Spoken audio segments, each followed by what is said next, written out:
Well, hello everyone, and a very warm welcome to today's webinar. We're just going to give you a couple of seconds to join. Today's topic is Nail Your Software Budget for 2024, and it's a very popular topic. We've had lots of people signing up for this one, and we are really excited to have you all here. As we're waiting for those last few people to connect, let's start with some intros. I'm Katie from the Customer Success team here at Cledara, and I'm here with my colleague, Julia Wickman. Hi, Julia, how are you today? I'm great, Katie. How are you today? I'm very well, thanks. Where are you connecting from? I'm calling from Denver, Colorado, where we're hoping it gets a little warmer after our first snow over the weekend that we had. Oh my gosh, first snow. So it will be ski season soon? Yes, soon. I'm here in Barcelona. It's a little bit warmer than Colorado, but I am still wearing a woolly jumper. So the temperature has dropped. And of course, we have a very special guest with us today, our very own CFO here at Cledara, Christian Rasmussen. How are you today, Christian? All good, thank you. I'm here in rainy London and yeah, doing well, thank you. How's the 2024 budget going for your team? It's coming along. We have started the process and we're getting all the teams involved. So everything is going forward. Good to hear. And I wouldn't expect anything less from London to be rainy. Before we dive into what's going to be, I think, a very interesting discussion, just let me give you a bit of background on Christian. So Christian, you joined us just over a year ago and has a background in private equity and investment banking. So I think you all agree he's going to bring a real great perspective and insight to this conversation today. Just before we dive into that, let's go over the agenda and some very quick housekeeping. So we've scheduled 30 minutes for the webinar today. First of all, we're going to dive into that interview with Christian, where we'll cover why getting your software budget right is critical. And then we're going to get quite practical, and we're going to show you how to use your Cledara data to enable that software budgeting process. And finally, I'm sure you're going to have plenty of questions for us. So please use the Q&A section to ask us anything, and we will make sure we've got plenty of time at the end to cover that. Perfect. Thanks, Katie. It looks like we have a really great mix of people on the call today, too. So a lot of our customers, but some of you who aren't customers yet of Cledara's. Oh, that's fantastic. I'll tell you what then, if you are not a customer just yet, but you'd like to know more about Cledara, I'm going to drop a quick survey into the chat, and you can let us know if you would like us to reach out and contact you. And if you don't see that, just let us know in the Q&A that you'd like us to reach out, and we'll follow up with you on that. Great. Okay, then. Well, without further ado, I'm going to hand it over to Julia and Christian. Perfect. Thanks, Katie. So yeah, let's jump right in. Christian, I know I speak for everyone on the call today when I say that we're really excited to get some expert advice from you on budgeting for 2024. So if you're ready, let's go ahead and jump right in. Perfect. All right. So to kick us off, we know that budgeting is critical for a company to succeed, and we'd love to hear from you a little more about how important it is to budget for SaaS expenses as you look ahead to 2024 in your role. Why is that so important? Yeah, thank you so much, Julia. So SaaS subscriptions, they are today a very important part of both a tech company's total budget, but also of non-tech companies' total budgets. And we see business become more and more digitized, and the reliance on software is continuing to grow on an ongoing basis. And that's why we believe it's extremely important to have a great overview of both your current software spend, but also your planned spend over the coming year.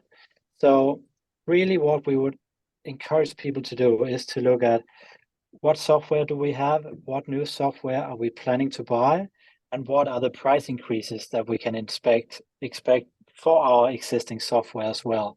Because we saw over the past year, the average software subscription has increased about 18%, and we would expect that to continue. Inflation is still high in the overall economy, and we see software has been above the general inflation in the general environment. So Really, we would emphasize all companies to have budget discussions early on with all their department leaders and ensure that the finance function has a very good overview of the whole company's planned software expenditure for the year ahead. Great, thank you.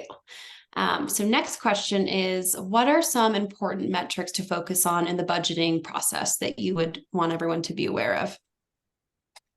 Yeah, so we think some of the key metrics really are both on the revenue side and on the cost side. So that goes into revenue growth, it goes into margins, customer acquisition cost, also efficiency metrics like burn rate and burn multiples. And what we are seeing is, for example, a lot of tech companies, they are VC backed, and investors, they have expectations to many of these metrics. So what we see is that software, it can be enhancing growth, it can help the sales teams book more demos, it can help the sales team close more deals, but it can also be a help to cut costs and become more efficient. So we're really emphasizing to have a full holistic view of how software is impacting your business. One really important thing is to analyze whether there's any duplicate software in the business. We often see that with our customers, that there are subscriptions that different departments have of kind of softwares that are doing the same thing. So we encourage all companies to analyze that very detailed and then really do an overall ROI calculation of every single piece of software that the company is buying. Because what we want to ensure is that there's value creation for the overall company in every piece of software. Okay. And Christian, you mentioned burn rate. For those of us that don't know the metrics burn rate and burn multiple, do you mind going a little bit more into that for us? Yeah, absolutely. So burn rate is a word for how much cash is being spent, and is typically being measured on a monthly basis. So it's really how much is being invested to secure the growth. And when we talk about burn multiple, this is a capital efficiency metric. And what that does is that compares the cash spent to the revenue that is being created. And the revenue is here being measured on an ARR basis, so annual recurring revenue. And really what that is looking at to see how much do we need to invest to create additional revenue. Thank you. All right. So we're going to jump a little bit in a different area. So next question is, how does a finance team traditionally approach budgeting, and how do they go about collecting data? And then with that, every department's asked to be data driven these days. Any recommendations on how people can go about building their budget with data? Yeah, thank you, Julia. So one thing to really focus on is to have budget discussions on an ongoing basis. I mean, many companies, they are right now starting to go into the annual budget preparation for 2024, but we really encourage companies to have these discussions on an ongoing basis. And one way to do that is to monitor the software usage. Some companies have a tool to do that. This is something that we really recommend. Some companies who do not have a tool, they are going through all the invoices. They have to go in manually to see who is actually assessing and using the software. And this can be a very long process if it's all done manually. And then it really comes down to doing a cost-benefit analysis of every piece of software, both the existing software that is up for renewal, even software that is on a multi-year contract. Evaluate all of these software subscriptions on an ongoing basis, because what this will create is an accountability throughout the organization, that every employee, when they ask for a new piece of software, that they consider what is the benefit to the whole organization. And one thing that I mentioned in the beginning here was to do it on an ongoing basis. And what that creates is a rolling 12 months, it could be a 3 or 6 month forecast, but really so there's full visibility of what software expense we have. One very important point is, for example, annual renewals. So there could be a specific month where there are a lot of annual renewals coming. And that is very important for especially venture capital backed companies that have to monitor their cash balance very precise. that they can anticipate when are these big expenses coming out. So really make sure you have full overview of your software spend, because any unbudgeted software cost can turn out to be extremely painful if they suddenly come out of nowhere. Perfect. Thank you. So your first point, you mentioned department leaders and the data that they need to have prepared for your conversations and working closely with them. What are the top questions that you would ask your staff and will ask your staff as you prepare for your 2024 budget? Main point here is really to ask the department leaders to prioritize the software they have. So what is essential? What do they absolutely need to run their departments? And what software are they using to kind of explore new areas? What can give us a competitive advantage? What kind of software do we need to overcome challenges? And of course, then look at the spend over the past year. So really optimize what are we subscribing to and how does that fit into where we would like to take the company. So if we're going for high growth, we need to make sure we have software to facilitate that. If a company is in a situation where they need to cut costs, make sure that there's full focus on the essential pieces of software and then software that can help them save money.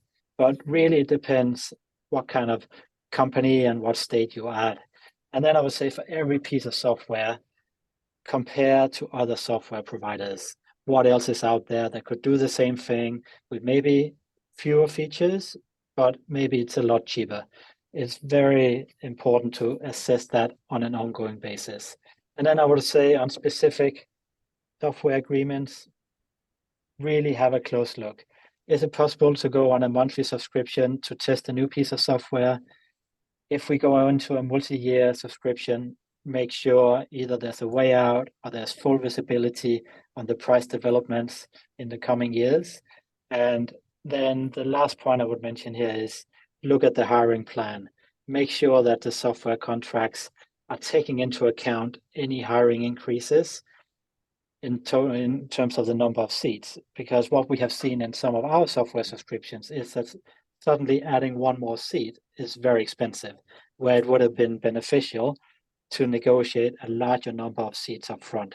So these are kind of some of the important things that we are going through in our budgeting process here at Cledara. Great. It's definitely a lot to consider. Thanks for sharing. So how important is it to stick to your budget? If someone were to go off track, what are some consequences that may happen? Yeah, so of course it can happen that, something unexpected happens, that we are not on track on the budget. And it's really this point about have ongoing budget reviews. Make sure to be prepared for what is going on. Make sure you're ready maybe to renegotiate a software contract, to really keep the focus on the software expenses. It's also about having these short to medium term forecasts and also implement tools, for example, on approval flow.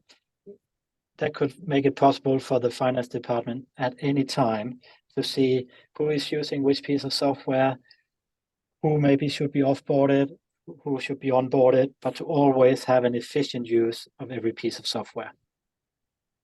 Perfect. Well, thank you, Christian. These were really fantastic insights. We will be coming back to you with more questions from customers as well.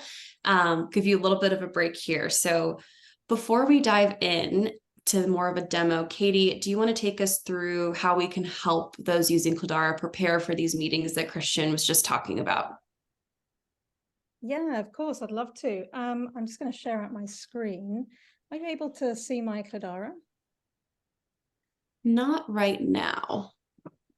There's always going to be a little technical hitch, wasn't there?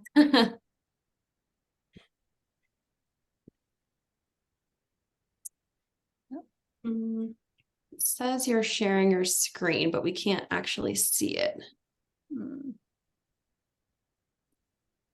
Sure. As the screen sharing is paused.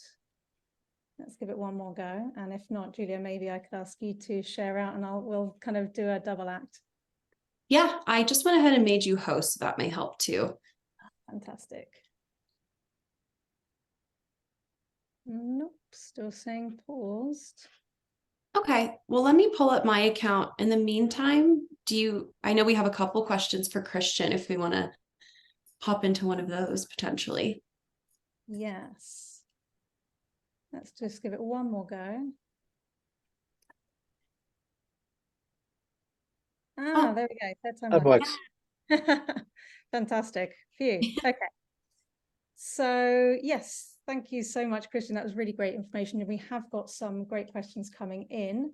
So yeah, we will make sure we cover those. So what did I want to show you? I wanted to show you all how you can use your Cledara data to prepare for that meeting that Christian was talking about, how to get ready for your 2024 budget and how to have those conversations with your teams. So the first question, I think that kind of the key one to answer, right, I think you touched on, was just how much has the team spent in this last 12 months? So for that, you're going to want to come to your report section. And here you're going to see for the last 12 months or the last year, you can define that. Let's go for the last 12 months. And we want to see what a team spent in that period. So while you've got your historical spend breakdown, we really want to break this out. So we're going to come down to spend by team. And if I expand this, you can see very clearly, here's the monthly spend per team broken down over those months. We've got the total at the end, and we've divided it by that period to give you an average. So this is kind of answering that first question, how much has, let's pick the sales team spent in the last 12 months? You've got your data right here. No more trawling through the GL or picking through those invoices. So maybe you want to go a step further in preparing that conversation. And we really want to kind of drive towards answering that question, you know, is this software really helping that team drive towards their KPIs or help them be efficient? Is it getting use? So if we expand the sales team, here we go, here's the breakdown again, month over month of their software cost for each software. Perfect. And Katie, real quickly, we had a question. Is this all exportable from Cledara? Yes, of course it is. Yep, if I just scroll up here, you can see the export button there, and you can choose to export that team data, or you can include all that app data as well. Perfect. So once you have the data on the spend, the next question to ask your team is, all the software actually necessary? Is it all getting used? Of course, yeah. So let's take an example here. So let's say SalesLoft. If you see, that's probably one of the higher priced piece of software that the sales team are using. So let's go and see if it's getting used. This is where we're going to come to Engage. And we're going to come over to Providers. And let's search for SalesLoft. So here it is here. And already there's a really great indication that this is pretty a good software, 87% of active users. So if I go ahead and click in, so we can see we've got about 39 people having logged into SalesLoft, and 34 of those logged in the last 30 days. That's what gives us that 87% of active users. So this is a really great indication that the sales team use this tool. It's getting used regularly. We can see clearly who the owner is and how much the budget is for the year. So when we go into that conversation with the sales team, we already know this is probably going to be something we want to keep. And, you know, on the other end of the spectrum, you could always look into who's not using it and dig into why. And again, when it comes up for those renegotiations, is this plan per seat? And do you want something to take into consideration? Another thing that I think, Christian, you touched on is really important. And Yep. if we go to the other end of the spectrum, I think I saw they had another tool that they were using. I think it was Monday. If we click in here, looks like this one's not getting so much use. So going into those conversations, you may want to discuss with Victor how useful this tool is being. Is it something that they want to continue using? Does it want to get included into their software budget for next year? Perfect. This is great. So this helps teams prep for the budget. What about staying on top of the budgets they already have for this year? Yeah, sure. So I think there's two features here.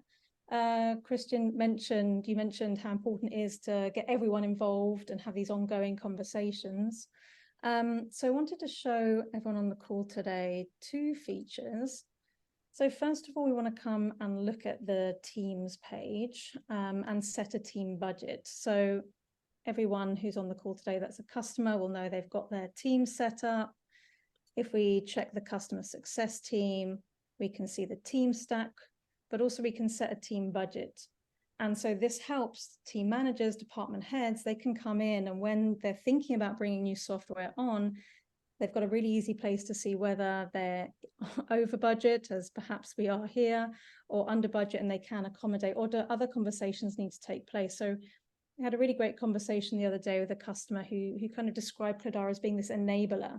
So you've got all the data here. You can invite those team leads on, those department heads on, and they can have that visibility and be part of that conversation. And the second thing, I think you mentioned this, Christian, was the importance of having some kind of approval flow. So once it's all been set, keeping on budget. And that is, again, something that we offer here in Cledara. So of course, you can invite your team on to Cledara, or you should be inviting your teams to join Cledara. They would have access to see the full list of software. This is going to prevent those duplicates that you're talking about, Christian, kind of avoid that wasted spend on things that you've already bought and paid for. And people can come in and add a new application. And part of that process is the approval flow. So they can make a request, but then somebody needs to approve it. It might be Christian in this case as our CFO, it might be the department heads, or it might be someone else in your company. So yeah, you can really kind of keep control of new things being brought on. Perfect. Thank you, Katie. Go ahead. I know we have a lot of questions, so I think it's time to dive into those. Christian, it looks like our first question is for you. So in your experience as an investor, what are investors looking for when it comes to budgets? Thanks, Julia. I would say one key thing is really the assumptions underlying the budget. So it's really important that whatever has been agreed with the investors, that is also kind of seen in the software subscriptions that the company are subscribing to. So really, are we focusing on growth? Are we focusing on cutting costs? What KPIs are being impacted by the software packages that we have? And it really comes down to having very clear assumptions, rationale, like a roadmap about how we're going to achieve our goals and why are these software packages going to help us get there. So overall, I would say it's all about setting the company up for profitable growth, and that is the key for an investor looking at a software budget. Great. All right. It looks like our next one here, Katie, I'll direct this to you. We talked a little bit about approval flows already, but it says, I'm hesitant to add my entire team to Cledara because I want to maintain control of all the information there and the card usage so that everything has to come through me. How do you recommend that I manage that within Cledara? I think that's a great question, and one we do get. It might be hard to delegate out responsibility. Kind of once you've got the control, you may want to kind of keep it that way. But with the approval flow, really that allows you to give that autonomy to the teams to see the software stack. Again, as I said, to avoid creating those duplicates, but adding that control. And one really key thing is that we do have the different roles in Cledara. So when you invite people on and they have the basic user role, they're not going to see your dashboard or your reports. They're just going to be able to see a very basic list. And of course, they'll see any details where they're the owner. But it's a really safe way to invite people on and also to share card details, because at the end of the day, it's one card per subscription. The application owner or the user gets to see the card. So it's not sharing details over Slack and things like that, which is quite not very safe. Thanks, Katie. It looks like we have a question from someone here today. This is for Christian. It says, hi, Christian, excited to be here. I have one question. How can you anticipate and prepare for unforeseen technological advancements in 2024 to avoid budget overruns in software development? Yeah, thanks, Julia. I would say to this one, first of all, it's a good idea to include a bit of a buffer, especially on the software development side, because we will see on an ongoing basis that something unanticipated happens. and it's going to take either longer to build a certain feature, or something else is happening that makes it more expensive and take longer time. The other thing I would say is that if something substantial happens outside of our control, a new technological development in AI that we really need to implement, for example, then a company should not be afraid of doing a reforecast of the budget if something substantial happens that impacts the trajectory of the company. So then I would say to investors, and really there's something unexpected that has happened, let's reevaluate the budget, because we really need to implement a specific feature into our product, and it's going to be a very expensive exercise, but we believe it's in the best interest of the company.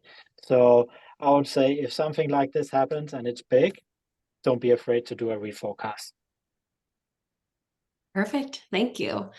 There's one here. I can answer this. So is there an easy way to quickly see which applications are on fixed pricing or variable pricing?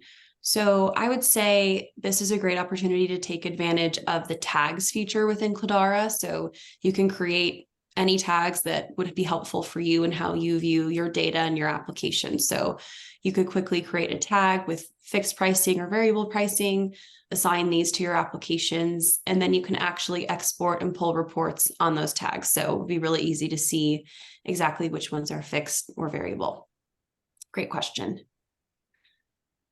Okay, we have another question from the chat here. So Christian, how can you address the challenge of underutilized tools and resources in a company that is downsizing and laying off employees while still ensuring an efficient and cost-effective software budget in 2024?